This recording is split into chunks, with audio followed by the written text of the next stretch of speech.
క్రీస్తునందు ప్రియమైన దేవుని వల్లారా, మరి గత వారం మనం ఆలోచిస్తున్న పాఠం క్షణమొక యుగం, దేవుని కాల రహస్యం. దేవుని వలన కలిగిన ఈ కాలం, ఆ కాలంలో వేరువేరు ప్రపంచాలు, వేరువేరు ప్రపంచాల్లో నివసిస్తున్న వేరువేరు మనుషులు, శక్తులు, వారి మధ్య ఉన్న ఆకర్షణ, మరి ముఖ్యంగా పరలోకమందున్న దేవునికి, భూమి మీద ఉన్న మనిషికి, వీరిద్దరికీ మధ్య ఉన్న ఆకర్షణ ఎంత గొప్పదో, ఆ ఆకర్షణ బట్టి ఈరోజు శాస్త్రీయంగా చెప్పుకుంటున్న time dilation, theory of relativity, ఇలా సాపేక్ష సిద్ధాంతాలు అని చెప్పుకుంటున్న ఈ ఆకర్షణ బట్టి ఎంతగా మనుషుల మధ్య కాలం వ్యవధిగా మారిపోతుందో, అంటే ఎక్కువగా తక్కువగా, కొన్ని సందర్భాల్లో పెద్దదిగా, మరికొన్ని సందర్భాల్లో బహు చిన్నదిగా, ఇలా మారిపోవడానికి కారణం దేవుని కాలమానం, మనుషుల కాలమానం. దేవుడున్న కాలమానం మనుషుల కాలమానంతో పోలిస్తే అది చాలా పెద్దది. ఎందుకంటే ఆయనకు కాలంతో పని లేదు, ఆయన కాలానికి ముగింపు లేదు. కానీ మనుష్యులకు కాలం అవసరం, మనుష్యులు కాలంలో బ్రతుకుతున్నారు. అలా బ్రతుకుతున్న మనుష్యులను దేవుడు చూస్తూ, వారిని కనిపెడుతూ, వారి పట్ల పెంచుకున్న అనురాగం, వారి పట్ల ఉన్న ప్రేమ, ఒక మహాలోకంలో ఉంటున్న ఆయనకు యుగాలుగా, అతిపెద్ద కాలంగా మారిపోతుంది. అంటే మనుషులకి దేవునికి మధ్య ఉన్న ఆకర్షణ మాత్రమే అని బైబిల్ బట్టి మనం తెలుసుకోవాలి. ఎందుకు ఆయనకి మనకి మధ్య ఉన్న ఆకర్షణ? ఒక తల్లి నుంచి బిడ్డ రక్తం పంచుకొని వస్తే ఈ లోకం ఉంటుంది, మీ ఇద్దరిది పేగు బంధం అండి అంటారు. ఒకే రక్తాన్ని కుటుంబంలో పంచుకొని తల్లి గర్భం నుంచి ఒకవేళ తోడ పుట్టిన వాళ్ళైతే మీది రక్త సంబంధం అండి అంటారు. ఈరోజు మరి దేవునికి మనుషులకి ఉన్న బంధం ఏంటంటారు? అది ఆత్మ సంబంధం. ఆత్మ సంబంధం, అందరిలో ఆయన పంచిన ఆత్మ బంధం. కనుక ఆత్మల కోసం ఆయన ఆశపడుతున్నాడు, ఆత్మలను వదులుకోలేకపోతున్నాడు, ఆత్మల కోసం ఆరాటపడుతున్నాడు. ఈరోజు ప్రస్తుత కాలంలో దేవునికి ఉన్న పరిస్థితి అది.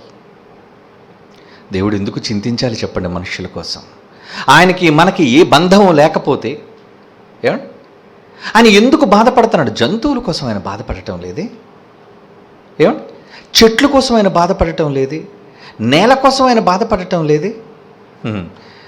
వాటితో తన బాధను చెప్పుకుంటున్నాడు. ఆకాశమా ఆలకించు, భూమి చెవియొగ్గు, నా పిల్లలు అని మన కోసం కదా మాట్లాడుతున్నారు. అంటే ఆయనకు కన్నీరుని మిగిల్చింది, ఆయనకు ఎడబాటును చూపించింది, ఆయన కాలాన్ని స్తబ్దత చేసింది మానవ సమాజం కాదంటారా? అవునండి. అంటే మనుషుల పైన ఆయన పెంచుకున్న ఎంత ప్రేమ, అనురాగం, ఆకర్షణ ఎంతగా కనిపెడుతున్నాడు అన్నది కొన్ని మాటల్లో, భక్తులు రాసిన మాటల్లో మనం చదువుకుందామండి. చూద్దాం. నిర్గమాకాండం 4వ అధ్యాయం 31వ వచనం. నిర్గమాకాండం 4వ అధ్యాయం 31వ వచనంలో అంటున్నాడు, యెహోవా ఇశ్రాయేలీయులను చూడవచ్చి. ఎందుకు చూడాలి? చూడాలా? వారిద్దరి మధ్య ఉన్న బంధం అలాంటిది. ఎక్కడ ఉన్నా తన కళ్ళన్నీ తన పిల్లలపైనే పెట్టుకున్నాడు కాబట్టి కాదంటారా? యెహోవా ఇశ్రాయేలును చూడవచ్చి తమ బాధను కనిపెట్టెనను మాట జనులు విని తలంచుకుని నమస్కారం చేశారట. ఆహా, మా బాధ కోసం ఇంతగానో తప్పిస్తున్నావా తండ్రి? ఆయనకి ఎందుకు నమస్కారం చేస్తున్నారటండి? యెహోవా ఇశ్రాయేలును చూడవచ్చి, ఇశ్రాయేలీయులను చూడవచ్చి తమ బాధను కనిపెట్టెనను మాట. మా బాధను తెలుసుకున్నావయ్యా నువ్వు? ఏమండి, మనకు నచ్చిన వాళ్ళు ఎంత దూరంలో ఉన్న వాళ్ళ యోగక్షేమాల కోసం మనం ఆలోచిస్తామా? ఆలోచించవా చెప్పండి? వారు తిన్నారా, వాళ్ళు పడుకున్నారా? వాళ్ళు విశ్రాంతి తీసుకున్నారా? వాళ్ళు అలసిపోతున్నారా? వాళ్ళు కన్నీరు పెట్టుకుంటున్నారా? వారిని మనం ప్రేమించబట్టే వారిని గూర్చి మన ఆలోచన కలిగి ఉంటాం. మిగిలిన వాళ్ళ కోసం వాళ్ళకి మనకి ఎటువంటి బంధం లేదండి. ఒక భార్య తన భర్త కోసమే కదండి ఆలోచిస్తుంది. ఒక భర్త తన భార్య కోసమే కదండి ఆలోచిస్తాడు. మిగిలిన స్త్రీల కోసం ఆలోచించలేడు. ఎందుకంటే వారి మధ్య బంధం లేదు గనుక. వివాహం అనే బంధం, తల్లిదండ్రులు అనే సంబంధం, రక్త సంబంధం, అనుబంధం ఇవన్నీ ఉండబట్టే కదండి మనుషుల మధ్య ఆప్యాయతలు, అనురాగాలు, ఒకరిపైన ఒకరికి శ్రద్ధ ఇవన్నీ ఉంటున్నాయి. అవును, దేవుడు కూడా ఇశ్రాయేలీయులను చూడవచ్చి ఏమండి అపోస్తుల కార్యములు 7వ అధ్యాయం చూడండి మరొక మాట. అంటే దేవునికి మనుషుల పట్ల ఎంత ఆశ! ఎందుకు ఆయనకు క్షణం ఒక యుగం. భూమి మీద మానవ కాలమానం బహు చిన్నదిగా ఉన్నా ఎందుకండి ఆయనకు యుగాలు యుగాలు యుగాలు పడుతున్నాయి అంటే మనుషుల పైన ఆయనకున్న ఎనలేని ప్రేమ. అపోస్తుల కార్యములు 7వ అధ్యాయం 34వ వచనంలో ఏమంటున్నాడు చూడండి. ఐగుప్తులోనున్న నా ప్రజల దురవస్థను నేను నిదానించి చూచి తిని. అక్కడ వాళ్ళు కట్టెలు మొయ్యటం, బానిసలుగా పనిచేయటం, ఏమండి చబుకలతో వాళ్ళని కొట్టటం, బానిసలుగా వాళ్ళు బ్రతకటం దేవుడు చూడలేదా? నేను చూచి తిని వారి మూలుగు వింటిని, వారిని విడిపించుటకు దిగి ఉన్నాను అంటున్నాడు చూడండి. ఎందుకు ఆయన కలుగు చేసుకున్నాడు? ఇక్కడ దిగాను అంటే దేవుడు రాలేదు సుమా. ఆ మాటలలో దేవుడు వచ్చాడని కాదు, వారిని విడిపించడానికి తగిన ఏర్పాట్లు చేశాడు అని అర్థం. అదే ఆయన దిగి రావటం. గత ఎపిసోడ్లో విన్నారు కదా, ఆయన రాలేడు, వచ్చి మనల్ని పోగొట్టుకోలేడు గనుకనే ఈరోజు గుండెలకు మనల్ని హత్తుకోలేకపోతున్నాడండి. నిజంగా తండ్రికి ఎంత ప్రేమ అంటే ఒక్కసారిగా మనందరినీ తన గుండెలకు హత్తుకోవాలి అన్న ఆశ ఉంది. కానీ వస్తే మనం బ్రతకంగా, ఆయనను చూచి మనం బ్రతకలేము కదా. ఆయన తండ్రి మాటిచ్చాడు ఏమని? అందరూ నా కుమారుని ద్వారానే నా ఎద్దుకు రావాలి, ఎవ్వరిని ప్రత్యేకంగా నేను నా దగ్గరికి తెచ్చుకోలేను, పిల్లలందరూ ఒకేసారి నన్ను చూడడానికి రావాలి అన్న నిబంధన చేసుకున్నాడు గనుక ఆ నిబంధనకు, ఒడంబడికకు కట్టుబడిపోయి ఎటు కదలలేని స్థితిలో తండ్రి నలిగిపోతున్నాడండి. ఇటు పిల్లల దగ్గరికి రాలేక, మధ్యలో ఎవరినైనా సడన్గా తన దగ్గరకు తెచ్చుకోవాలంటే తెచ్చుకోలేక, ఏమండి ఆయన పడుతున్న పరితాపం ఎవరికి తెలుసండి? ఈ కాలంలో ఆయన పడుతున్న అవస్థ, ఆయన అనుభవిస్తున్న దూరం ఎందుకు? తన పిల్లలపైన ఆశ పెట్టుకున్నాడు గనుకనే కదా వారిని విడిపించుటకు దిగి ఉన్నాను. ఇంకేమంటున్నాడు?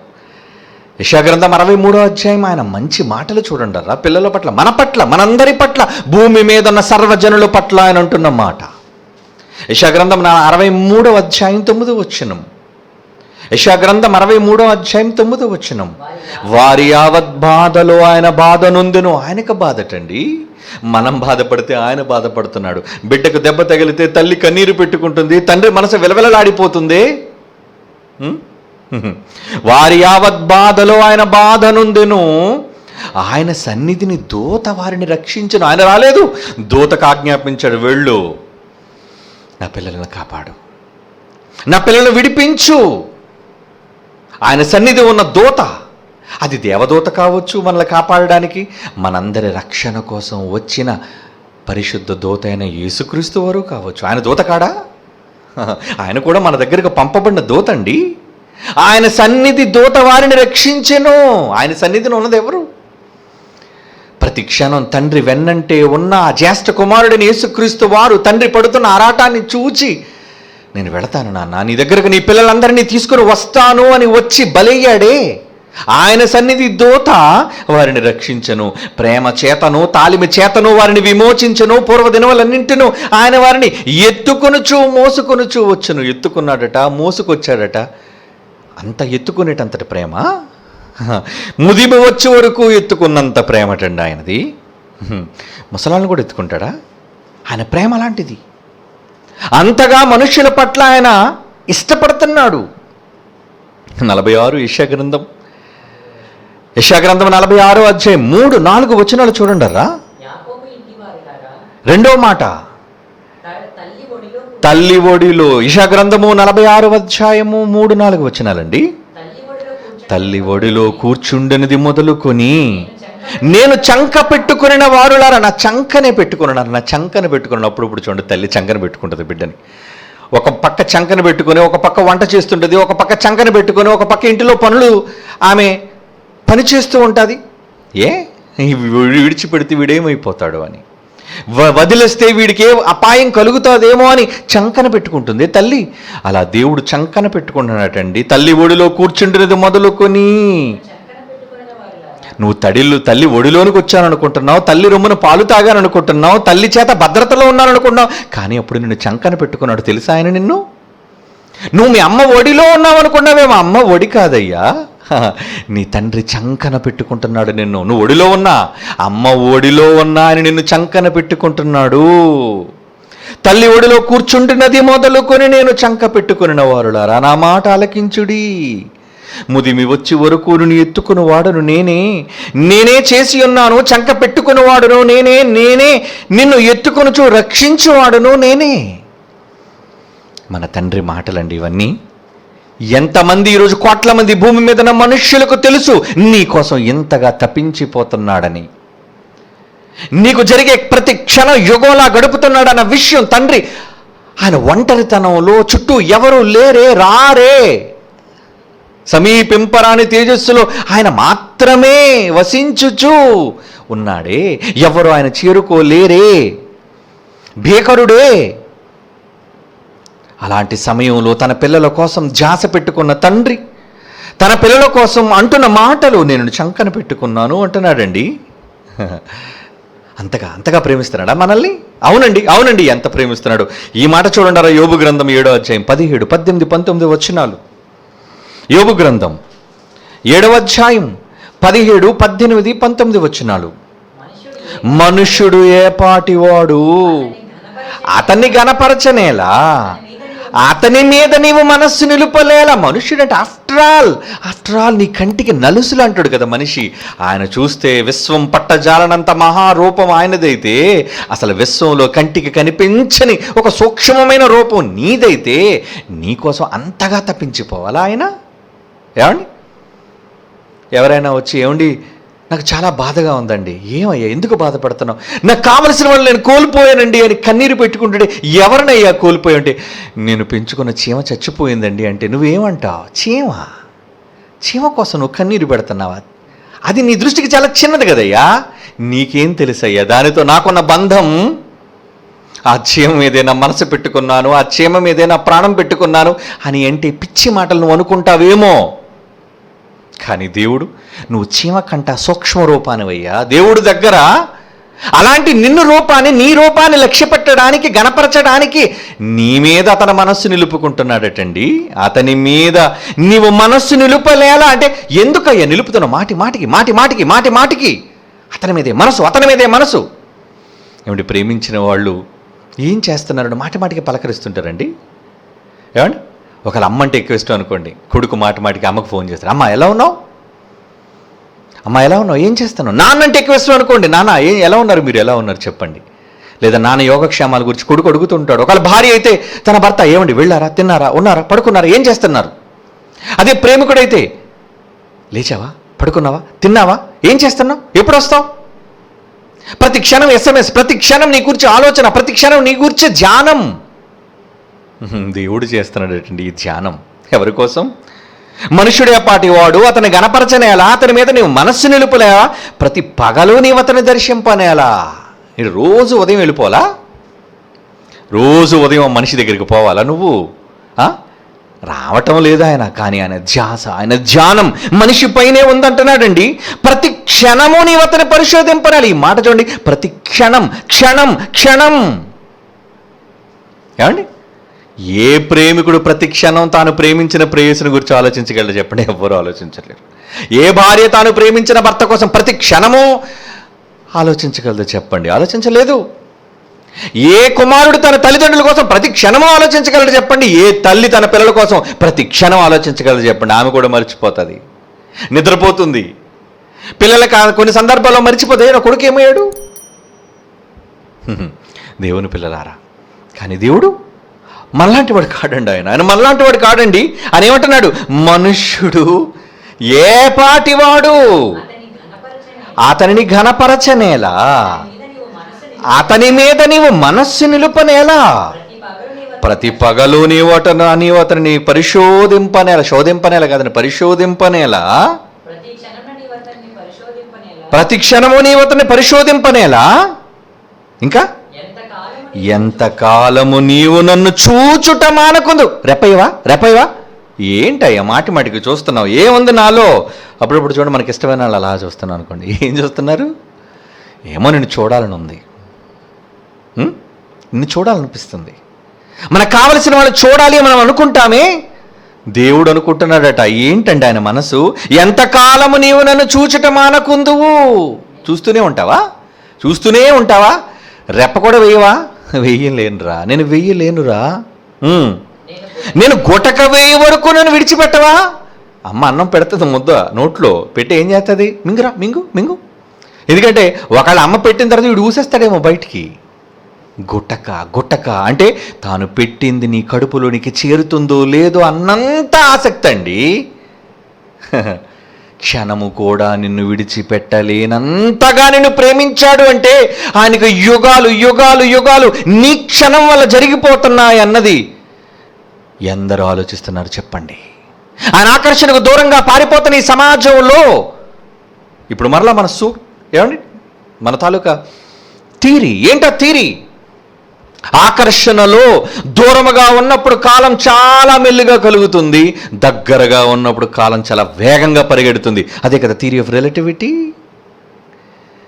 నీకు కావలసిన వాళ్ళు ఆకర్షణలో దగ్గరగా ఉన్నప్పుడు, ఆకర్షణ ఎక్కువగా ఉన్నప్పుడు టైం వేగంగా గడిచిపోతుంది, ఆకర్షణకు దూరంగా వెళ్ళిపోయినప్పుడు టైం చాలా మెల్లిగా గడుస్తుంది. ఈరోజు ఆయన ఆకర్షణలో ఎంతమంది తప్పించుకుని వెళ్ళిపోతున్నారండి. ప్రపంచ ప్రజలందరూ ఆయన ఆకర్షణకు దూరంగా ఉన్నారండి. ఎవరండి ఆయన కోసం ఆలోచిస్తున్నారు?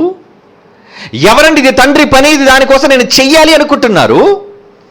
ఎంతమంది అండి దేవుని కోసం తప్పించిపోతున్నారు? అలాంటి వాళ్ళు లేరే. యెహోవాను వెదుకువారు ఎవరున్నారు? ఆకాశనుడు చూస్తున్నాడట, ఎవరు నన్ను వెతికేవాళ్ళు ఉన్నారు? నరులలో నన్ను వెతికేవారు ఉన్నారా?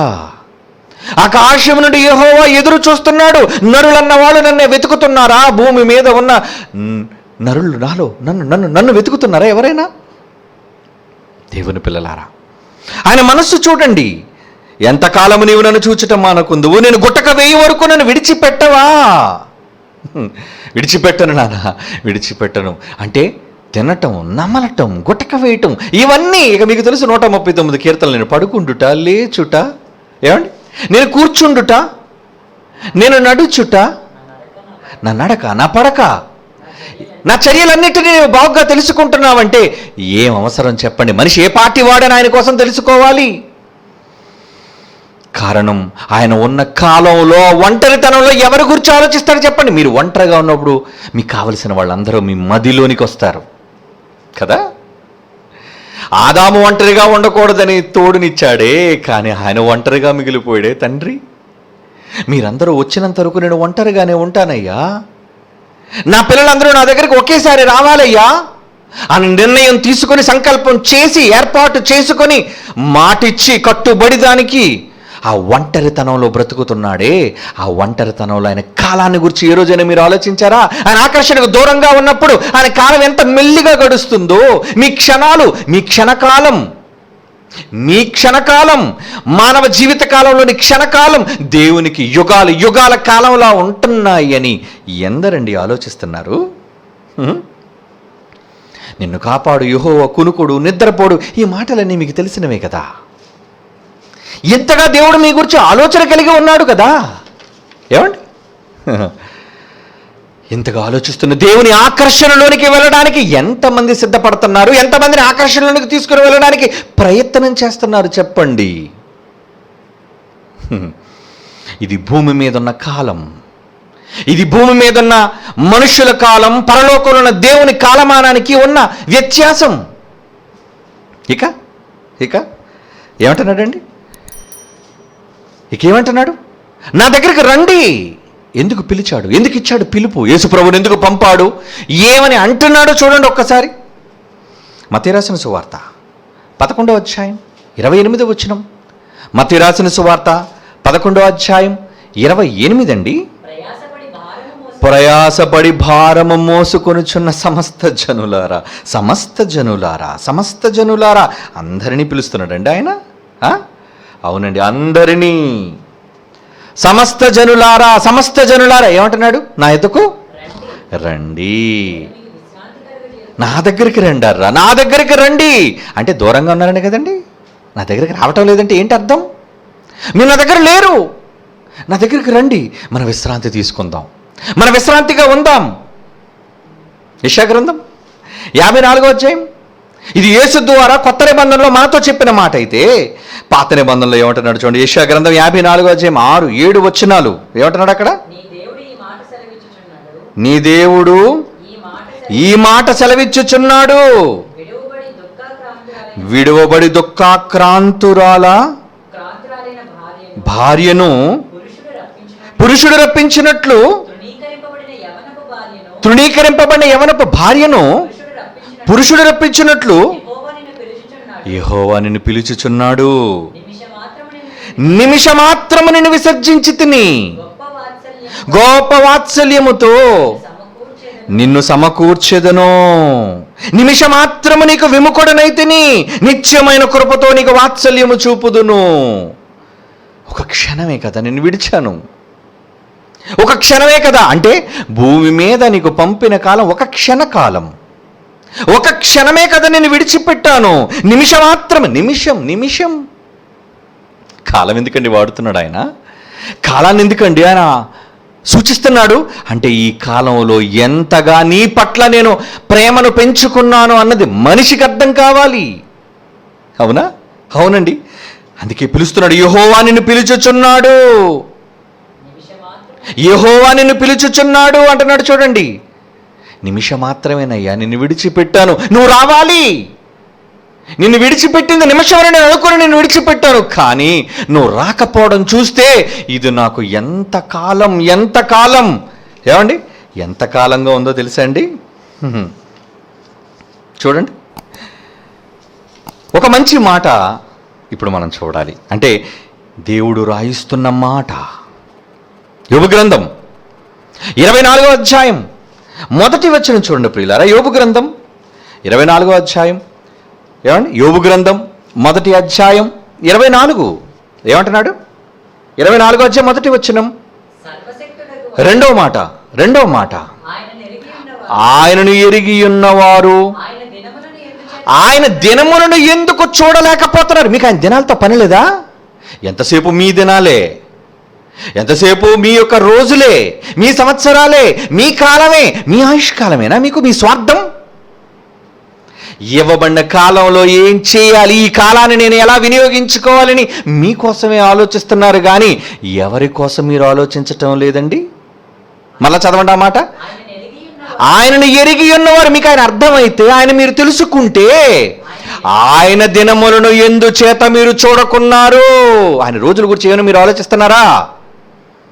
ఆయన బ్రతుకుతున్న దినాల గూర్చి మీకు క్షణకాలం ఆయనకు యుగాలుగా ఉన్నాయని ఆయన బ్రతుకు కోసం మీరు ఎందుకు చూడకున్నారు? అర్థమైందో లేదో ఈ మాట? ఆయన దినములను ఎందుచేత చూడకున్నారు? ఆయన దినాలను చూడాలా? నిన్ను విడిచిపెట్టి ఆయన ఎన్ని దినాలుగా బాధపడుతున్నాడో నువ్వు తెలుసుకోవాలి. మనిషి అంటున్నాడండి. నీ దినాల్లో ఆయన కూడా దినాలు గడుపుతూ, నువ్వు క్షణకాలంగా గడిపే దినాలు యుగాలుగా బ్రతుకుతున్న ఆయన, నువ్వు ఆయన కష్టంలో లేవు కదా, దూరంగా ఉన్నావు కదా, ఆయన విడిచిపెట్టి వెళ్ళిపోయావు కదా. ఆయన కాలం చాలా పెద్దదిగా మారిపోయింది కదా. అందుకే అంటున్నాడు, ఆయనను ఎరిగి ఉన్నవారు, దేవుణ్ణి తెలుసుకున్న వారు ఆయన దినములను ఎందుచేత చూడకున్నారు? ఎందుచేత చూడకున్నారు అంటున్నాడు చూడండి. ఎందుచేత చూడకున్నారు? కీర్తనల గ్రంథం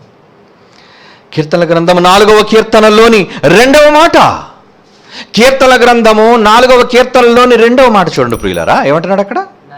నరులారా, మనుషులందరితో చెప్తున్నాడు, నరులారా ఎంతకాలము నా గౌరవమును అవమానపరిచెదరు, ఎంతకాలము వ్యర్థమైన దానిని ప్రేమించెదరు, ఎంతకాలం అబద్ధమైన వాటిని వెతుకెదరు. ఎంతకాలం అంటున్నాడేంటి?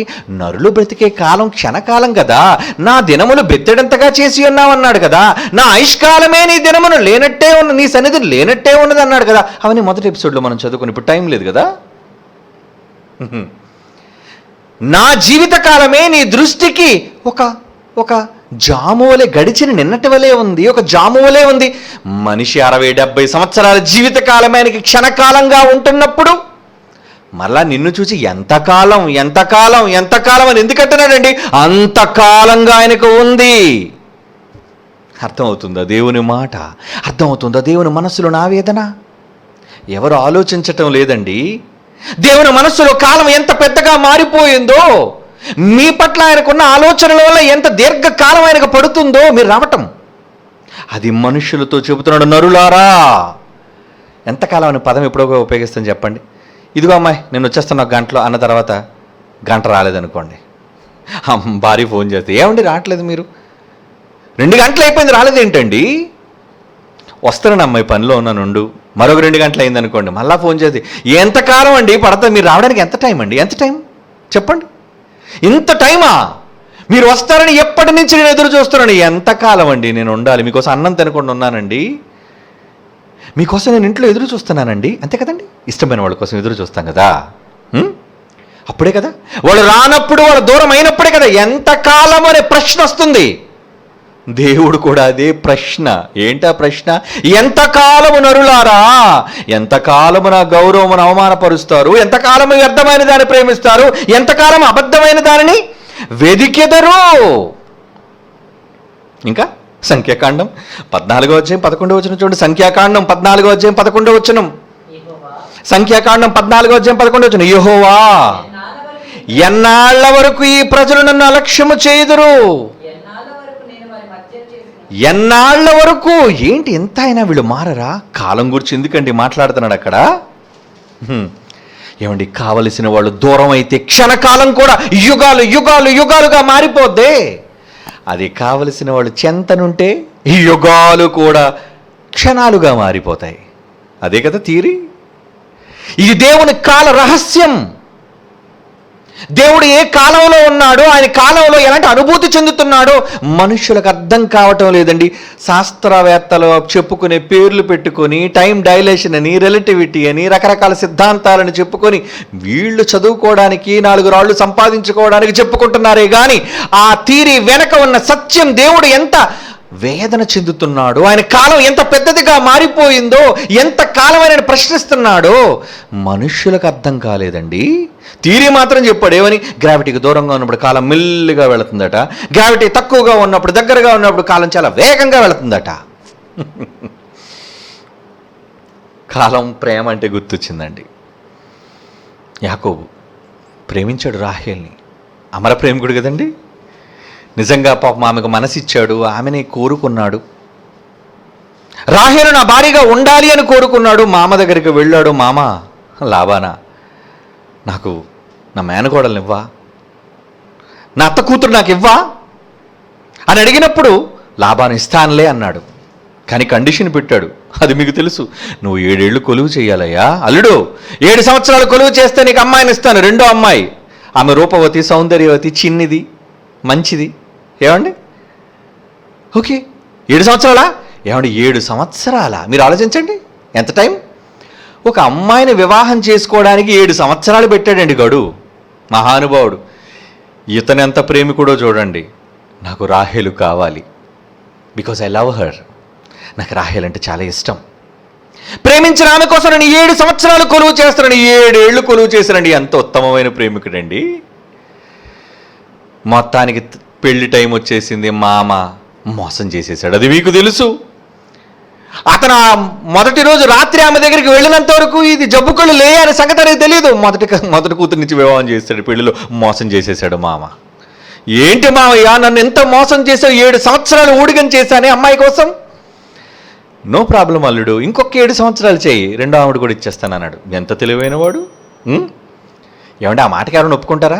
రాహేలు నువ్వు నన్ను ప్రేమిస్తున్నావు లేదా? ఇదిగో మీ నాన్న చాలా మోసపూరితమైన వాడు, వద్దు మీ మామ దగ్గర నేను ఉండను, మీ నాన్న దగ్గర మీ నాన్న కావాలా నేను కావాలా తెలుసుకో, కమాన్ అంటాడు కదండి ఏ ప్రేమికుడైనా. ఏంటండి ఆవిడంటే అంత ప్రేమ? రాహేలును వదిలి వెళ్ళలేను మావయ్య, నాకు రాహేలు కావాలి. సరే అల్లుడు, మొదటి భార్య నీకే, రెండో భార్య కూడా నీకు కావాలి అనుకుంటే నా చిన్న కూతురు మరొక 7 సంవత్సరాలు చేయి. 7 సంవత్సరాలు చేశారండి కొలువు, మొత్తం కలిపి 14 ఏళ్ళు. 14 ఏళ్ళు కొలువు ఊడిగం చేశాడు. 14 ఏళ్లలో కూడా మామ చుట్టే కదా తిరుగుతున్నాడు. రాహేల్ని చూస్తున్నాడు, ఉదయం లేచినప్పుడు చూస్తాడు, భోజనం చేసినప్పుడు చూస్తాడు, రాత్రి చూస్తాడు. ఏమండి? అవునా? ఎక్కడికి తీసుకుపోలేదండి, ఎత్తుకొని పోలేదండి, ఎగరేసుకుపోలేదండి. ఎంత మంచోడు. 14 సంవత్సరాలు రాహేలు కోసం కొలువు చేసి ఈ మాట మీరు చదవాలరా. ఏమంటున్నాడు చూడండి, ఆదికాండం 29వ అధ్యాయం 20వ వచనం. క్షణం ఒక యుగం, యుగం ఒక క్షణం. ఏమంటున్నాడు? ఆదికాండం 29వ అధ్యాయం, ఆదికాండం 29వ అధ్యాయం 20వ వచనం. జాగ్రత్తగా చూడండి బైబిల్లో ఏమంటున్నాడు అక్కడ. యాకోబు రాహేలు కోసమట 7 సంవత్సరాలు కొలువు చేశాడట. ఆయనను అతడు ఆమెను ప్రేమించుట వలన అబ్బా కొద్ది దినములా ఏంటి? 14 సంవత్సరాలు కొద్ది దినాలా? సంవత్సరాలు ఎక్కడా, దినాలు ఎక్కడండి? ఏమంటే ఒక గంటలో వస్తున్నాను అని చెప్పి ఏమండి ఒక సంవత్సరం తర్వాత వచ్చాడు అనుకోండి, ఏమంటారు? ఏంటి బాబు గంటలో వస్తానని నువ్వు చెప్పు, ఫోన్ చేస్తే సంవత్సరం తర్వాత వచ్చి ఒక రోజే కదా అయింది అంటావా? కానీ యాకోబు అంటున్నాడండి, ఏమంటున్నాడు? యాకోబు రాహేలు కోసం 7 సంవత్సరాలు కొలువు చేశాను, ఆయనను అతడు ఆమెను ప్రేమించటం వలన అవి అతనికి కొద్ది దినములుగా తోచెను, కొద్ది దినములుగా తోచెను. ఏమండి? అంటే ఇష్టమైన వాళ్ళ కోసం నువ్వు చేసే పని ఎంత కాలమైనా సరే చాలా కొద్ది కాలంగా మారిపోద్ది. అందుకేనండి that is time dilation, that is theory of relativity. నీకోసం 6 సంవత్సరాలు 6 రోజులు 6 కోట్ల సంవత్సర దినాలు కష్టపడ్డాడు దేవుడు. ఆయనకు పెద్ద పని అనిపించలేదండి. ఇది ఎందుకు చెప్పానో తెలుసా? కష్టపడ్డాడు నీ తండ్రి. ఎవరి కోసం? మొదటి దినము, రెండవ దినము, మూడవ దినము, 4వ దినము, ఇన్ని రోజులు విశ్వదినాలు కష్టపడ్డాడే. ఒక విశ్వదినం కోట్ల సంవత్సరాలే. ఇన్ని కోట్ల సంవత్సరాలు కష్టపడి 6 రోజులటండి, 6 days. విశ్వాన్ని చేయడానికి 6 రోజులు పట్టింది. నిన్ను కోల్పోవడానికి ఒక క్షణం పట్టింది ఆయనకి. అవునా? అవునా కదండి? 6 రోజులంటే ఎన్ని కోట్ల సంవత్సరాలు పనిచేసి నీ తండ్రి నీ కోసం అన్ని సిద్ధం చేసి. యాకోబుని జ్ఞాపకం చేసుకోండి. పోన్లే 6 రోజులే కదా అని ఏ కొడుకు కోసం అయితే అంతా చేశాడో, నరుల కోసం చేశాడో, ఆ నరుడు 6వ దినం చివరిలో ఇలా వచ్చాడో లేదో అంతేనండి. కొంతకాలం కాకముందే ఆయనకి ఎడబాటు. ఆ కుమారుడు దూరం అయిపోయాడు, కుమార్తె దూరం అయిపోయింది, కుటుంబం దూరం అయిపోయింది. ఆయన బాధ ఎవరితో చెప్పాలి? ఏమండి? నీకోసం సంవత్సరాలు కూడా కేవలం రోజుల్లో లెక్కించుకున్నాడే, రోజుల్లో లెక్క పెట్టుకున్నాడు ఆయన. యాకోబు 14 సంవత్సరాలు ఆయన కొద్ది రోజుల్లో కనిపిస్తే లేంది. ఏమండి? దేవుడు కనిపించదా? నీకోసం కోట్ల సంవత్సరాలు నీ కొద్ది రోజుల్లో నీకు కనిపించదా? ఆయన కనిపించింది. 6 రోజులే కదా కష్టపడ్డాను నా పిల్లల కోసం. ఎవరండి గొప్ప ప్రేమ? ఎవరిదండి ఎక్కువ ప్రేమ? ఎవరి కోసం అండి మనుషులు ఈరోజు ఆలోచిస్తున్నారు? నిజంగా దేవుని పాదాల మీద పడి దేవుని కోసం బ్రతకాలి మనిషి. ఈ మాటలు విన్న తర్వాతైనా నాకు దేవుడు కావాలి, ఆయన కోసం నేను ఏదో ఒకటి చెయ్యాలి అనే పంతం, పట్టుదల మనిషికి రావాలి అండి. వస్తుందా వీళ్ళకి? వింటారా? వినరండి. చెప్పిన వినరు, రారు. ఆయన ఆకాశంలోనికి రారు, పిలిచినా రారు. ఆ పిచ్చి వ్యక్తిగా, పిచ్చి తండ్రిగా ఆయన నీ క్షణాలు యుగాలుగా చేసుకొని ఆయన కాలమానం జరగటం లేదండి. ఆయన ఆకర్షణకు దూరంగా ఉన్నందుకు ఏమండి ప్రేమించిన ఆయనకు కోట్ల సంవత్సరాలు కొద్ది దినాలుగా మారినప్పుడు అదే కొడుకు దూరం అయిపోతే కొద్ది దినాలు కూడా కోట్ల సంవత్సరాలుగా మారవా? చెప్పండి రీజన్, పాయింట్.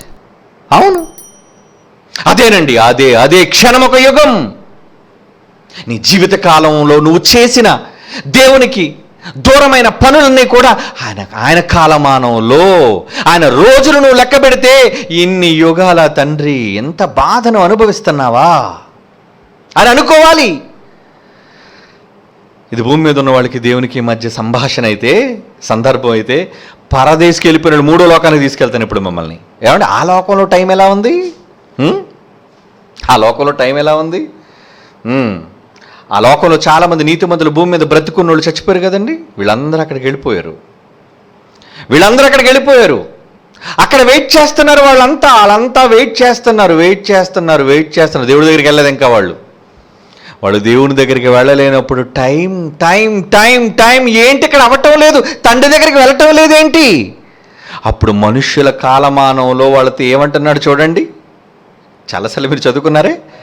ప్రకటన గ్రంథం 6వ అధ్యాయం, 11వ వచనం ఏమంటున్నాడండి ఆయన? దానికన్నా ముందు మాట నాదా సత్యస్వరూపి పరిశుద్ధుడా వీళ్ళు కూడా ఎంతకాలం అన్నారు ఏంటండి?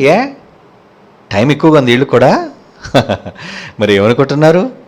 దేవునికి ఎడబాటుగా ఉన్న ప్రతి ఒక్కరూ కూడా ఈ దూరాన్ని అనుభవిస్తారు. తండ్రి దగ్గరికి వెళ్ళలేదుగా. పరదేశంలో ఉండాలందరూ తండ్రి దగ్గరికి వెళ్ళిపోయారా? లేదండి, వాళ్ళకి తండ్రిని చూడాలని, తండ్రి దగ్గరికి వెళ్ళాలని ఎప్పుడండి మొట్టమొదలు చనిపోయిన హేబెలు మొదలుకొని పరదేశంలో ఎదురు చూపులతోనే ఉన్నారండి. ఎప్పుడు వెళతాడు యేసు ప్రభు, ఎప్పుడు వస్తాడు ప్రభు, ఎప్పుడు మమ్మల్ని తీసుకువెళతాడు, ఎప్పుడు తండ్రి దగ్గరికి వెళతాం, ఆయన చూస్తాం, ఆయన హక్కును చేరుకుంటాం, మా నాన్నని గట్టిగా వెళ్ళి పట్టుకోవాలని ఉంది. ఏమండి వాళ్ళకి ఉండదా? తండ్రిని చూడాలని ఆశ వాళ్ళకి లేదా?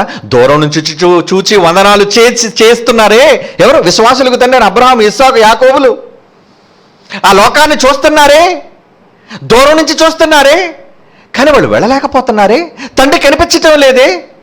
నాన్న నేను చనిపోయిన వెంటనే నువ్వు నాకు కనబడతావు అనుకున్నావు, నీ గుండె దగ్గరికి రావాలి అనుకున్నానయ్యా, వచ్చి నేను కౌగిలించుకోవాలి అనుకుంటున్నానయ్యా. అప్పుడు దేవుడు ఏమన్నాడు తెలుసా?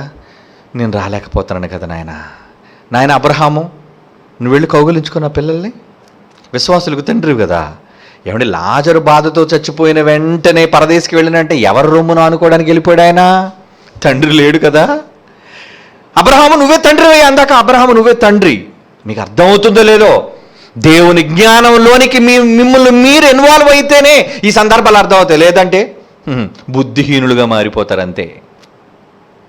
పరదేశంలోనికి దేవుని నమ్మి భూమి మీద బ్రతికి చనిపోయి అక్కడికి వెళ్ళిన వాళ్ళు కూడా టైం గడవటం లేదండి. ఎందాక తీర్పు తీర్చక, ఎందాక అనే మాట ఉందో లేదో చూడండి. ఎందాక అంటే టైం ఎంతవరకు అయ్యా నువ్వు తీర్చు, ఎంత టైమా? అందరికన్నా ముందు కంగారు హెబెలుకు ఉంటుందండి. ఎందుకంటే ముందు వెళ్ళిపోయింది ఆయనే పాపం. భూమి మీద మనుషులు మొట్టమొదటిసారిగా చనిపోయి ప్రాణం పోయి అక్కడికి వెళ్ళిపోయింది ఆయనే. ఆయనకి ఎంత నిరీక్షణ ఉండాలి చెప్పండి? ఏమండి ఆయనకెంత నిరీక్షణ ఉండాలి చెప్పండి? ఆ తర్వాత ఎందరు పితరులు చనిపోయారు, ఎందరు విశ్వాసులు చనిపోయారు, ఎందరు గొప్పవాళ్ళు చనిపోయారు. ఏమండి వాళ్ళందరూ చనిపోతున్నప్పుడు, అక్కడికి వెళ్ళిపోతున్నప్పుడు, తీరా అక్కడికి వెళ్ళిన తర్వాత తండ్రి కనబడకపోయినప్పుడు నాన్నున్నాడని వస్తే, ఏమండి నాన్నున్నాడని వస్తే అబ్రహాం గారు రొమ్మును అనుకోమంటున్నాడు ఏంటండి? అందాక మీరు నా దగ్గరకు వచ్చినంతవరకు అబ్రహాం రొమ్మునే మీరు అనుకోవాలి. అతను కూడా డాడీయే కదా మీకు. అబ్రహాము మీకు డాడీ, తండ్రివైన అబ్రహామా. మీకు అర్థమవుతున్నాయి సందర్భాలన్నీ. దేవుడు రాలేక, తన గుండెలకు హత్తుకోలేక పరదేశంలో ఉన్న వాళ్ళందరినీ అబ్రహాము వరకు ఒక తండ్రిగా అబ్రహామును మలిచి, నాన్న అబ్రహాము నా కుమారుడా, నా పిల్లలందరికీ నువ్వు వాళ్ళందరూ నా దగ్గరకు వచ్చినంత వరకు నువ్వే తండ్రిగా ఉండాలి, ఓదార్పునివ్వాలి వాళ్ళకి. అందుకే లాజరు కష్టాలు పడి, బాధలు పడి, ఇబ్బందులు పడి చనిపోయిన వెంటనే ఎక్కడికి వెళ్ళిపోయేటండి? లోకసభ 16 మనం చదువుకున్నాం. 22వ వచనం. ఆ దరిద్రుడైన లాజరు చనిపోయి దేవదూతల చేత అబ్రహాము రొమ్మును ఆనుకొనుటకు కొనిపోబడెను. ఎందుకు అబ్రహాము రొమ్ము అంటే ఏంటి? ఏమంటే మనకి ఇష్టమైన వాళ్ళు గుండెల మీద కదండి మనం పడుకోవాలనుకుంటాం. అంతే కదా. ఒక తల్లి గుండెల మీద పడుకోవాలనుకుంటాం, ఒక తండ్రి గుండెల మీద పడుకోవాలనుకుంటాం, ప్రేమతో ఎవరైనా గుండెలకు హత్తుకుంటాం. ఈ గుండెలంటే అదేనండి రూపకాలంకరంగా చెప్తున్నాడు అక్కడ. అబ్రహాము రొమ్మున ఎందుకన్నాడు? నేను లేని ఈ కాలంలో నాకు దూరమైన పిల్లలారా మీరు బాధపడకండి, అబ్రహాము మీకు తండ్రిగా ఉంటాడు, ఆయన రొమ్మును మీరు సేదతీరండి అందాక. ఎందాకయ్యా వెళ్ళాము, ఆయన కౌగులించుకున్నాం, కానీ నువ్వే కదా నాన్న, ఎప్పుడు చూస్తావు నిన్ను? ఎందాక తీర్పు తీర్చక ఈ భూనివాసులకు మానవెత్తము ప్రతిదండన చేయక ఉందు అని గట్టిగా కేకలు వేసి దేవుడికి మొర పెడుతున్నారే, వాళ్ళకు కూడా టైం అవటం లేదు. భూమి మీద ఉన్న మనకు 60-70 సంవత్సరాల జీవితకాలంలో క్షణకాలం లాంటి ఈ బ్రతుకు కాలంలో నచ్చినట్టు బ్రతుకుతున్నామే, అక్కడ దేవుడు పడుతున్న వేదన మనకు అర్థం కావటం లేదు. మనకు ముందు చనిపోయిన పరిశుద్ధులు దేవుని దగ్గరికి వెళ్ళాలన్న ఆరాటం మనకు అర్థం కావటం లేదు. అవునా? అవునండి, అర్థం కావాలి. ఆత్మ సంబంధమైన సంగతులు ఆత్మ సంబంధి అయిన వాడు వివేచిస్తాడు, శరీర సంబంధమైన వాడు లోక సంబంధమైన సంగతుల గురించి వెంపర్లాడుతాడు. మీరెవరు? ఆత్మ సంబంధులా, శరీర సంబంధులా? ఆత్మ సంబంధులైతే ఈ ఆత్మ సంబంధమైన మాటలు మీకు అర్థం కావాలి. ఎందాక తీర్పు తీర్చెదవు అని అడిగినప్పుడు దేవుడు వాళ్ళతో ఏమన్నాడు చూడండి, మరియు వారి వలె నాయన భూమి మీద ఇంకా నా పిల్లల కొంతకాలం ఉంది, నేను రాసుకున్నాను కదా సంకల్పంలో, వాళ్ళ జీవగ్రంథంలో పేరు రాసుకున్నాను, వాళ్ళు రావాలనే నిర్ణయం జరిగింది కనుక సహదాసుల యొక్క లెక్క పూర్తి కావాలి, పుట్టవలసిన వాళ్ళందరూ భూమి మీద పుట్టి చావాలి. లెక్క పూర్తి అయ్యే వరకు కొంచెము కాలము విశ్రమించండి, కొంచెము కాలము. ఈ మాటలకి వినబడుతూనే ఉంది, ఎంత కొంచెం కాలం? ఇప్పటికొచ్చి ఆదాము చనిపోయి 1000 సంవత్సరాలు అయిపోయింది, యేసు వచ్చి వెళ్ళిపోయి 1000 సంవత్సరాలు అయిపోయింది, ఇంకెన్ని 1000 సంవత్సరాలు ఉంటుందో తెలియదే. భూమి మీద ఉన్న మనుషుల దృష్టిలో పెట్టుకొని అన్నాడు, మనుషులు ఇంక వచ్చేస్తారు. కొంతమంది అన్నారు వాళ్ళకి జనాలు కొద్దివే కదా, వచ్చేస్తారు, పుట్టేస్తారు, చచ్చిపోతారు, కొద్ది రోజులు వచ్చేస్తారు, వెయిట్ అంటున్నాడు. అక్కడ వాళ్ళకి కాలం గడవటం లేదు, పరలోకం తండ్రికి కాలం గడవటం లేదు. ఎక్కడ మనకు మాత్రం అబ్బా ఎంత ఖాళీ, ఎంత కాలం. కాలం అంతా నీకోసం, నీ కుటుంబం కోసం, నీ వాళ్ళ కోసం, నీ సంతోషాల కోసం, దేవుని కోసం, దేవుని ఉద్దేశాలు నెరవేర్చడం కోసం ఆయన కాలాన్ని హరిస్తున్నావే, ఆయన ఇచ్చిన కాలాన్ని దొంగిలిస్తున్నావే, ఆయన ఇచ్చిన కాలాన్ని నీకోసం వాడుకుంటున్నావే. ఈ కాలంలో ఆయన పడుతున్న తపనేంటో, పరదేశంలో వాళ్ళ ఆత్మలు పడుతున్న వేదనేంటో అర్థమవుతుందా? మనిషి క్షణం ఒక యుగంలా మారిపోయింది వాళ్ళకి. ఇక అక్కడికి వెళ్ళిపోయండి, ఏవి? దయ్యపాత్మలు. వారికి వీరికి మధ్యన ఏముంది? అగాధం. ఈ అగాధంలో ఎవరున్నారనుకుంటున్నారు? అగాధంలో తప్పు చేసిన దేవదూతలను దేవుడు అగాధంలో బంధిస్తున్నాడు. అగాధం అంటే ఏంటి? కటిక చీకటి గల బిలము. ఏమండి? కటిక చీకటి గల బిలం అంటే ఏంటి? కటిక చీకటి బిలం అంటే చూస్తారు ఒకసారి మాట. కీర్తన గ్రంథం అండి, క్షమించండి, ప్రకటన గ్రంథం 20వ అధ్యాయంలో ఏమండి 3వ వచనం. కీర్తన ప్రకటన గ్రంథం 20వ అధ్యాయం 3వ వచనం. 1000 సంవత్సరాలు దాన్ని బంధించాడటండి. 1000 సంవత్సరాలు దాన్ని బంధించాడటండి. అంటే చాలా ఎక్కువ కాలం వేసేసాడు దాన్ని, చాలా లాంగ్ గ్యాప్, ఎక్కువ పీరియడ్. అది శిక్షలో ఉంది అది. 1000 సంవత్సరములు గడుచు వరకు ఇక జనములను మోసపరచుకుంటున్నట్లు అగాధమును మూసి దానికి ముద్ర వేశాడు. తర్వాత అటు పిమ్మట వాడు కొంచెము కాలం. అంటే భూమి మీద మనుషులు బాయుష్కాలం అంతా కొంచెం కాలమే కదండి. వాడు భూమి మీదే కదా విడిచిపెట్టాడు. కొంచెము కాలము విడిచిపెట్టబడవలెను. అందుకే అపవాది ఎక్కడికి వచ్చేసింది? చాలా చిన్ని టైం ఇచ్చాడండి దానికి చాలా చిన్ని టైం ఇచ్చాడు. కానీ అది ఉన్న టైం పాతాళంలో కోటాను కోట్ల సంవత్సరాలు. అది ఆ భయంకరమైన కాలం దాని గడవక కటిక చీకటి గల బిలములలో. అంతే కదండి. 2 పత్రికలో మనకు తెలుసు, ఆ దేవదూతలు తప్పు చేసినప్పుడు, తప్పు చేయవు దేవదూతలు, ఎందుకు చేయవు? మొదటి దూతే తప్పు చేసింది, పరలోకంలోనే తప్పు జరిగింది. ఏమండి? 2వ అధ్యాయం 2 పేతురు పత్రిక 2వ అధ్యాయం 4వ వచనం. దేవదూతలు పాపము చేసినప్పుడు దేవుడు వాటిని విడిచిపెట్టక పాతాళ లోకమందలి కటిక చీకటి గల బిలం, బ్లాక్ హోల్. ఆ బ్లాక్ హోల్లో ఎప్పుడైతే ఆత్మలను నెట్టేశాడో అస్సలు వాటికి కాలం గడవదండి. ఎంతకాలం ఈ శిక్ష, కాలం గడవటం లేదు. మీకు తెలుసో తెలియదండి, ఎప్పుడు కూడా జైల్స్లో, సెంట్రల్ జైల్స్లో కానీ, ప్రిజన్స్లో కానీ నేరస్తులు వేస్తారా జైల్లో, అక్కడ గడియారం ఉండదండి. ఎందుకంటే గడియారం తెలిస్తే వీళ్ళు బాధపడిపోతారని. ఇన్ని రోజులు అయిపోయా అని వాళ్ళకి రోజులు తెలియకూడదని ఉద్దేశంతో గడియారాలు పెట్టరండి. అడగండి, ఏ జైలర్నైనా అడగండి, చెప్తారు. అక్కడ వాళ్ళు శిక్షింపబడి ఏ శిక్షలోకి అయితే ఆత్మలు వెళ్ళిపోతున్నాయో, ఏవి దుష్టాత్మలు, దేవునికి ఎదురు తిరిగిన దేవదూతల అపవిత్రమైన ఆత్మలు వెళ్ళిపోయి తమ ప్రధానత్వాన్ని నిలుపుకోలేక నివాస స్థలాన్ని విడిచిన దేవదూతలను కటిక చీకటి గల బిలములో గాఢాంధకారములోనికి నెట్టేశాడే దేవుడు. అక్కడ ఎలా ఉంటుందో తెలుసు, ఒక వీడియో ఇప్పుడు మీకు చూపిస్తాను. ఎందుకంటే బ్లాక్ హోల్లో టైం ఎలా ఉంటుందని, శాస్త్రీయంగా టైం డైలేషన్ అదే కదా, థియరీ ఆఫ్ రిలేటివిటీ అదే కదా. ఏమంటున్నాడు అక్కడ? ఇప్పుడు ఒకసారి చూడండి, జాగ్రత్తగా వినండి దీన్ని. ఈ విశ్వానికి సంబంధించి న్యూటన్ కొన్ని సిద్ధాంతాలను ప్రతిపాదించాడు. అవి ఏంటంటే, ఈ విశ్వం అనేది 3 డైమెన్షన్లో ఉంటుందని, ఈ విశ్వం అంతటా టైం అనేది ఒకే విధంగా గడుస్తుందని చెప్పాడు. కానీ వాటిలో కొన్ని తప్పులున్నాయి. అయితే 1905లో ఐన్స్టీన్ ప్రతిపాదించిన special theory of relativity science ప్రపంచాన్ని మార్చేసింది.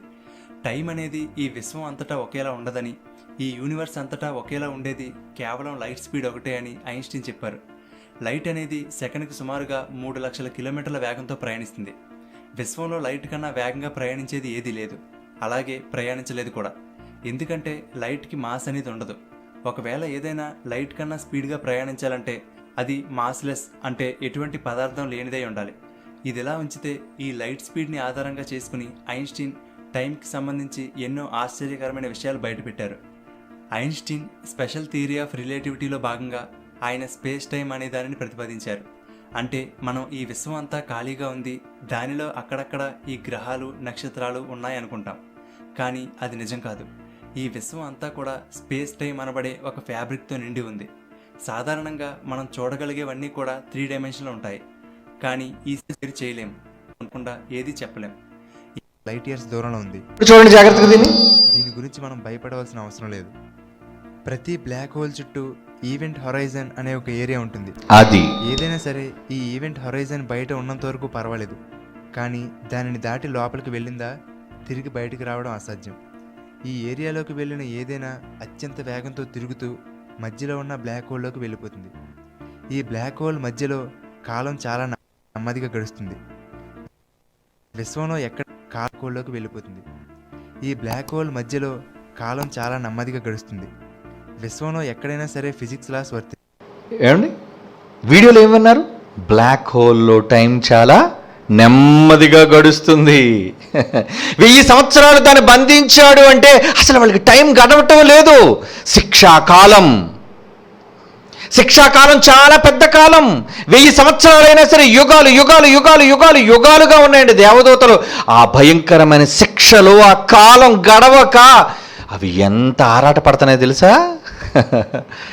ఇది మామూలు బయట తిరిగే మనకు అర్థం కాదండి. నిజంగా ఎక్కడైనా ఒక తిహార్ జైల్లో మనల్ని పెట్టేసి ఒక చిన్న కన్ఫైన్డ్ సెల్లో ఒకళ్ళు మనల్ని ఉంచి ఏ ప్రపంచంలో ఏ మనుషులు కనబడకుండా మనం ఒకళ్ళు బంధించి యావజ్జీవ కారాగార ఖైదు ఒకళ్ళు విధిస్తే అప్పుడు తెలుస్తుందండి ఆ ఒంటరితనం వల్ల ఈ ప్రపంచం చూడక, కాలం గడవక, చచ్చినంత వరకు జైల్లోనే ఉండాలి, చావడం కూడా జైల్లోనే చావాలి.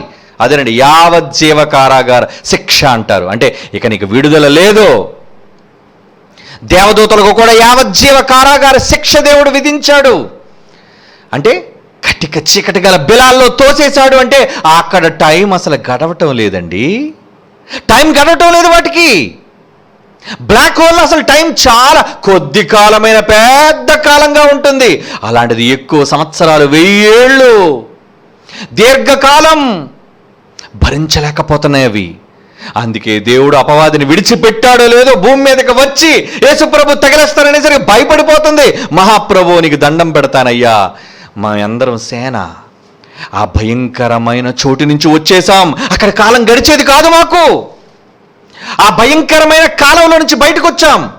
కొద్ది కాలం విడిచిపెట్టారు. దేవుడు మమ్మల్ని విడిచిపెట్టాడు.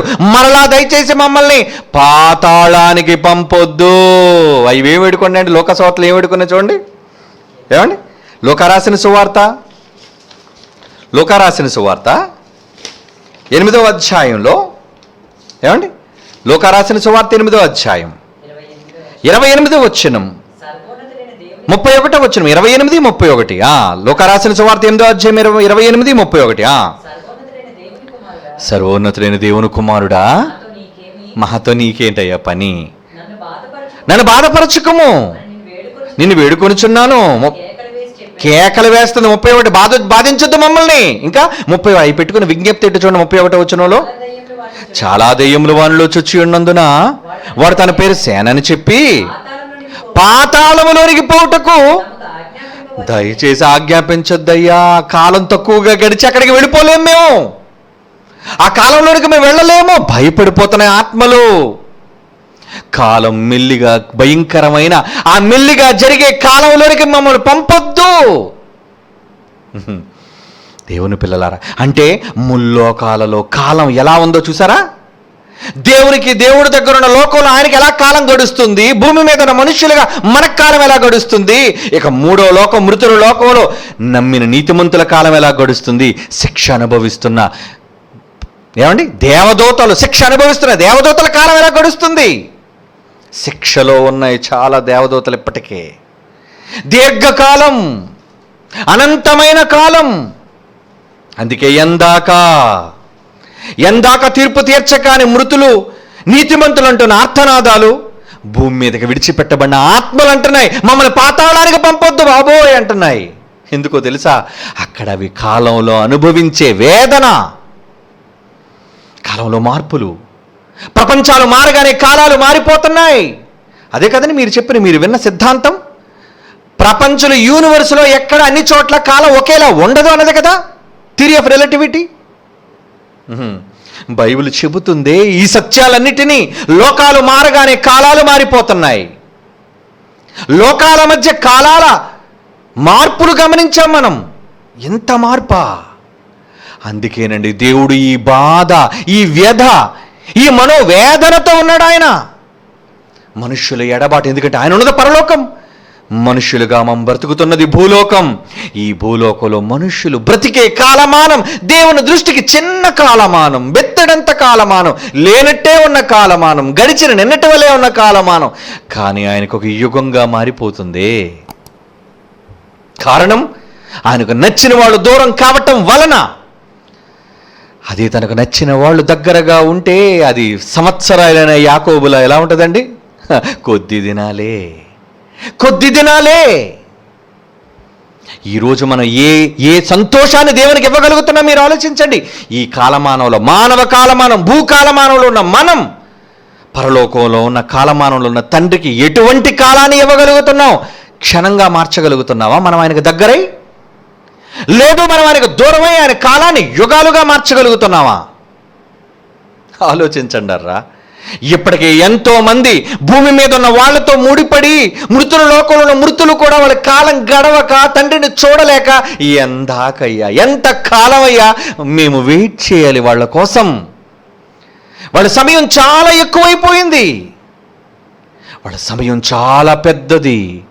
ఇంత పెద్ద కాలమానంలో తండ్రి దగ్గరికి చేరుకోలేక వాళ్ళు ఆర్తనాదాలు చేస్తున్నారు. తన పిల్లలు తన దగ్గరకు రాలేక తండ్రి ఏమవుతున్నాడండి? ఆయన ఎంత బాధపడుతున్నాడు. పరదేశంలోనేమో తండ్రి దగ్గరికి వెళ్ళిపోవాలనుకుంటున్నారు. పరలోకవంతున్న తండ్రి ఏమో భూమి మీద మనుషులు తన దగ్గరకు వచ్చేయాలి అనుకుంటున్నాడు. ఏమండి?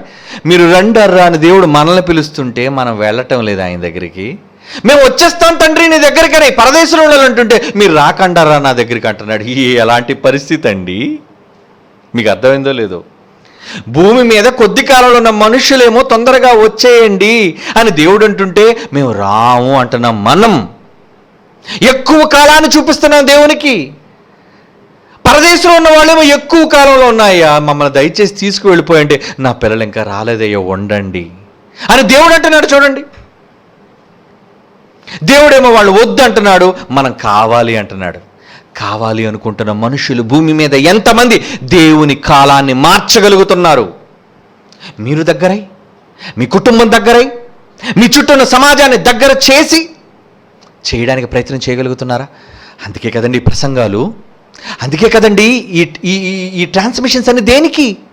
ఈ సంకేతాలు దేనికి? వాక్యాలు దేనికి? మాటలు దేనికి? మిమ్మల్ని తండ్రి దగ్గరకు చేర్చడం కోసం. తండ్రి కాలమానాన్ని ఎక్కువ చెయ్యాలి. ఎడబాటులో ఆయన భరించలేని ఆ ఎడబాటు యుగాలు యుగాలు యుగాలుగా ఉన్న ఈ కాలం, అలాంటి కాలమానంలో దేవుడు బ్రతుకుతున్నప్పుడు ఆ తండ్రి కాలమానం గురించి ఎందరండి ఆయన దినాలను గురించి ఆలోచించగలుగుతున్నారు? దేవుడు అడుగుతున్నాడండి. అందుకే ఏమంటున్నాడు దేవుడు? మనల్ని ఏమని అడుగుతున్నాడో చూడండి ఒక్కసారి. దేవుడు అడుగుతున్న మాట, దేవుడు మనల్ని కోరుకుంటున్న మాట ఏంటా మాట? యెహోషువ గ్రంథం 23వ అధ్యాయం 8వ వచనం. యెహోషువ గ్రంథం 23వ అధ్యాయం 8వ వచనం అండి. ఏమంటున్నాడు ఆయన? మీరు నేటి వరకు చేసినట్లు మీ దేవుడైన యెహోవాను హత్తుకొని, ఎవరిని హత్తుకోమన్నాడు? మీ దేవుడైన యెహోవాని ఏం చేయాలో తెలుసా? కమాన్ వెళ్ళండి, ఆయన ఆకర్షణలోనికి వెళ్ళిపోండి, హత్తుకోండి ఆయన్ని. ఆయన టైం వేగంగా గడిచిపోతుందండి. ఆయనకు దగ్గరగా వెళ్ళండి, ఆయన హత్తుకోండి. మరి వెళ్ళగలుగుతున్నారా? ఏమంటున్నాడు? మళ్ళీ చదవండి ఆ మాట. మీరు నేటి వరకు చేసినట్లు మీ దేవుడైన యెహోవాను హత్తుకొని ఉండవలెను. హత్తుకొని అంటే దగ్గరగా, చేరువగా, చెంతనే. అదేనండి ఆ మాటకు అర్థం. హత్తుకోమని ఎందుకంటున్నాడు? దూరం అయ్యారు కనుక హత్తుకోమంటున్నాడు. దూరంగా వెళ్ళిపోయారు కనుక ఆయన కాలమానంలో ఆయన పడుతున్న ఇబ్బందిని చూచి రండి అంటున్నాడండి. దూరమైన ఈ సమాజం కోసం దేవుడు పడుతున్న ఆవేదన, దేవుడు ఉన్న కాలమానంలో మనుషులు ఎడబాటును ఆయన ఎంతగా బాధ చెందుతున్నాడు. ఏమంటే నిజంగా దూరమైన వాళ్ళకి తెలుస్తుందండి ఆయన బాధ. ఆ దూరాన్ని మీరు అనుభవిస్తేనే తెలుస్తుందండి ఆ బాధ. ఈరోజు కరోనా భయంకరమైన మహమ్మారి వల్ల ఎందరికో దూరం అయిపోతున్నారు. దూరం. ఆ దూరమైన చెప్పాలి. మనుషులపైన ఎంత ప్రేమ పెంచుకున్నారో, మనుషులపైన ఎంత మమకారం పెంచుకున్నారో. 60 సంవత్సరాలు నీతో కలిసి ఉన్నవాళ్ళు నీకు దూరమైతే భరించలేని బాధ నీకైతే, ఏమండి? కోట్ల సంవత్సరాలుగా సంకల్పంలో నిన్ను కన్నాడే, నిన్ను తనవాడిగా తనదానిగా అనుకున్నాడే, అలా అనుకున్న తండ్రికి నువ్వు కాకుండా దూరం అయితే ఆ ఎడబాటు ఎంత దారుణంగా ఉంటుంది, ఎంత భయంకరంగా ఉంటుంది, అది అనుభవించిన తండ్రికి తెలుస్తుందండి. ఆయన అనుభవిస్తున్నాడండి మనోవ్యధ, భయంకరమైన వేదన అనుభవిస్తున్నాడండి. మీకు అర్థమవుతుందా ఎడబాటు? నిజంగా మీరు అర్థం చేసుకోగలుగుతున్నారా ఆయనకున్న ఈ భయంకరమైన పరిస్థితి? ఏం తక్కువనండి ఆయనకి. చిటికేసి అన్ని రప్పించగలడు క్షణంలో. ఆయన మాట సెలవిచ్చి క్షణాల్లో లేనిది ఉన్నట్టుగా రప్పించగల సమర్థుడు. అన్నీ చేయగలుగుతున్నాడు, కానీ తన కొడుకును తన దగ్గరకు రప్పించుకోలేని వాడుగా మారిపోయాడండి. నిశ్చేష్టుడైపోయాడండి మన తండ్రి. కారణం తన కొడుకు స్వతంత్రుడు గనుక, తన కొడుకు తనలాగే స్వతంత్రంగా బ్రతకాలి అనుకున్నాడు గనుక. అంతేగాని మనిషి దూరంగా ఉండి బలవంతంగా అతని బానిసగా చేసుకొని, ఇతని చెప్పు చేతుల్లో ఒక మరమనిషిగా మరబొమ్మగా చేసుకొని, అలా తాత్కాలికమైనది, ఏమండి, యంత్రపూరితమైనది ఆ ప్రేమ ఆయనకు వద్దండి. ప్రతి మనిషి యథార్థంగా దేవుని ప్రేమించాలి, ప్రతి మనిషి ఇష్టపూర్వకంగా దేవుని దగ్గరకు రావాలి అని కోరుకున్నాడు. అందుకే రమ్మని దినమెల్లా ఎదురాడు ప్రజలకు నా చేతులు చాచుతున్నాను అన్నాడే. ఎందుకు చేతులు చాపాలి చెప్పండి? ఎదురాడే ప్రజలకు ఎందుకండి చేతులు చాచాలి? అంత దేనస్థితి ఏంటండి మన తండ్రికి? ఏమండి, అంత దేనస్థితి ఏంటండి? యెషయా గ్రంథం 65వ అధ్యాయం చూడండి ప్రియులారా, ముగించుకుందాం. యెషయా గ్రంథం 65వ అధ్యాయం 2వ వచనం. లోబడనొల్లని ప్రజలకు దినమంతా, ఒక రోజంతా అంటే మనిషి కాలమానంలో, ఏమండి, ఒక క్షణం ఆయనకు ఒక యుగం అయితే, ఒక రోజు ఒక క్షణం అంటే ఒక సెకండ్.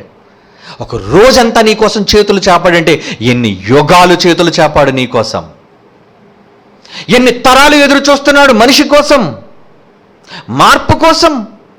అర్థం అవ్వాలండి మనిషికి. మళ్ళా చదవండి, ఏమంటున్నాడు? లోబడినొల్లని ప్రజలకు దినమంతయు నా చేతులు చాచుచున్నానే. రావాలి, నా పిల్లలు నా దగ్గరకు రావాలి. కోల్పోతే ఆ వేదన, కోల్పోతే ఆ తపన, ఆయనకు తెలుసండి ఆ బాధ. తాళి కట్టుకున్న భార్య నీ కళ్ళ ముందు చచ్చిపోతే భరించలేవు. నీతో కాపురం చేసిన భర్త మరణశయ్యపైన ఉండి చచ్చిపోతాడు అని అంటే సహించలేం. నీ గర్భాన పుట్టిన పిల్ల నీ కళ్ళ ముందు ఇక ఉండరు అనే మాట వింటే భరించలేమే. వాళ్ళతో నీకున్న అనుబంధం చాలా చిన్ని కాలం అయ్యా. భూమి మీద నా ఆయుష్కాలంలో 30, 40, 50 సంవత్సరాలు, అంతే అంతే. కానీ దేవునికి మనుషులకి ఉన్న కాలం, ఆత్మ సంబంధమైన కాలం, ఎప్పుడు జగత్తు పునాది వేయబడక ముందే సంకల్పములో క్రీస్తు ద్వారా మిమ్మల్ని కన్నాడు. క్రీస్తు ద్వారా ముందుగా మిమ్మల్ని నిర్ణయించాడు. అలా నిర్ణయించని మీరు తన దగ్గరకు రాకపోతే, ఇవ్వబడిన కొద్ది బెత్తెడంతటి జీవితకాలంలో మీరు ఆయన పట్ల తిరగకపోతే ఎంత ఎడబాటును భరిస్తున్నాడు ఆయన. ఆ తర్వాత పాతాళానికి పోయిన వారి పట్ల ఎంత ఎడబాటును, తన లైఫ్ లాంగ్ ఎన్ని దినాలైతే ఉన్నాయో ఆ దినాలన్నీ ఆయనకు తీరని లోటేనండి, బాధేనండి. అదంతా ఆయనకు బాధేనండి. ఇది మనుషులకు అర్థమైతే మనుషుల హృదయాలను దేవుని వైపు తిప్పడానికి ప్రయత్నం చేస్తాం మనం. ఈ మాటల ద్వారా దేవుని హత్తుకునేటట్లుగా ప్రయత్నం చేస్తాం. దేవునికి ఇష్టలుగా మనుషులు మార్చడం కోసం కృషి చేస్తాం. చేస్తారా? చేద్దామర్రా. తండ్రి మనోవేదన మీకు అర్థమైతే క్షణకాలం యుగాలుగా గడుపుతున్నాడే ఆయన ఎడబాటు వలన, దూరం వలన. ఆ దూరాన్ని దగ్గర చేద్దామర్రా. యుగాల కాలం క్షణాల కాలంగా మారుద్దామర్రా. ఎప్పుడు మారుతుందో తెలుసా? ఎప్పుడో తెలుసా? నువ్వు ఆయన హత్తుకున్నప్పుడు, అనేక మందిని మనస్సులను ఆయన వైపు నువ్వు త్రిప్పినప్పుడు, హత్తుకునేలాంటి మాటలు నువ్వు పలికినప్పుడు. నా మాటలు విన్నప్పుడు మీలో చాలామంది హృదయాలు హత్తుకునే ఉంటాయి, నాకు తెలుసు.